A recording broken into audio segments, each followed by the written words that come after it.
हमारे यहाँ स्कूल की छत गिर जाती है, 7 बच्चों की जान चली जाती है और सिस्टम बहाने पर बहाने बनाने लगता है।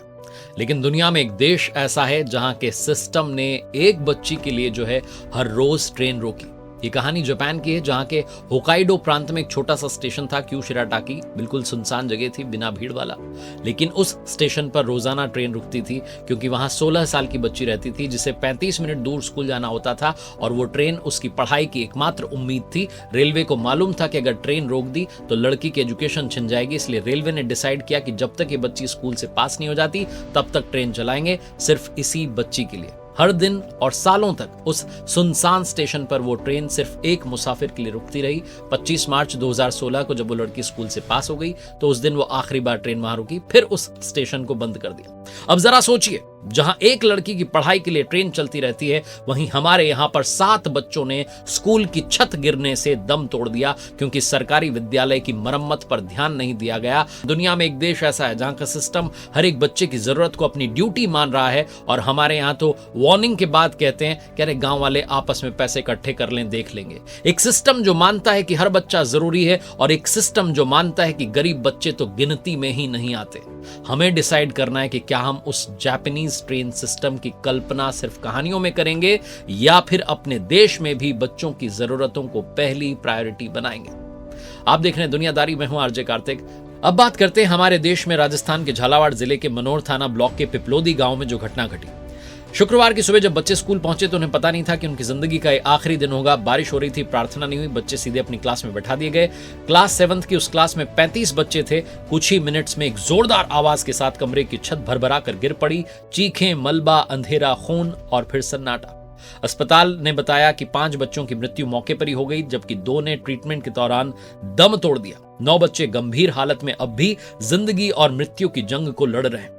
शिक्षा विभाग ने हेडमास्टर साहब समेत 5 टीचर्स को सस्पेंड कर दिया। एजुकेशन मिनिस्टर साहब ने बयान दिया कि जिम्मेदार तो मैं ही हूं, और बताया कि हमारे यहां सरकार ने 200 करोड़ का प्रस्ताव तैयार किया है। लेकिन 7 बच्चों की मृत्यु के बाद किसी मंत्री जी की इस बात को कौन सुनना चाहेगा? ये वो सवाल हैं जो हर माता पिता के, हर नागरिक के दिल में उठ रहे हैं।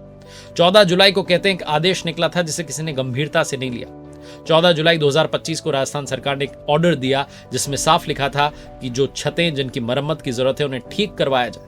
कागज पर सब कुछ था, जमीन पर कुछ भी नहीं था। पिपलोदी का वो स्कूल पहले से क्षतिग्रस्त था, ना कोई इंस्पेक्शन हुआ, ना कोई वार्निंग मानी गई। 35 बच्चों को उसी खतरनाक कमरे में बैठाया गया, छत गिरी, और जिन शिक्षकों को जिम्मेदारी थी वो कमरे के बाहर थे, इसलिए बच गए।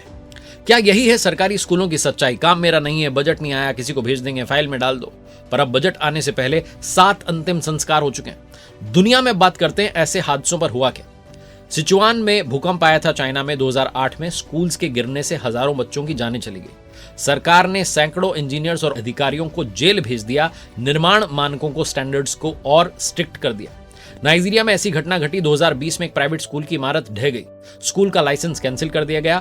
ओनर को, बिल्डर को, सरकारी अधिकारी को अरेस्ट कर लिया गया। 2016 में इटली में एक स्कूल की छत गिरी थी।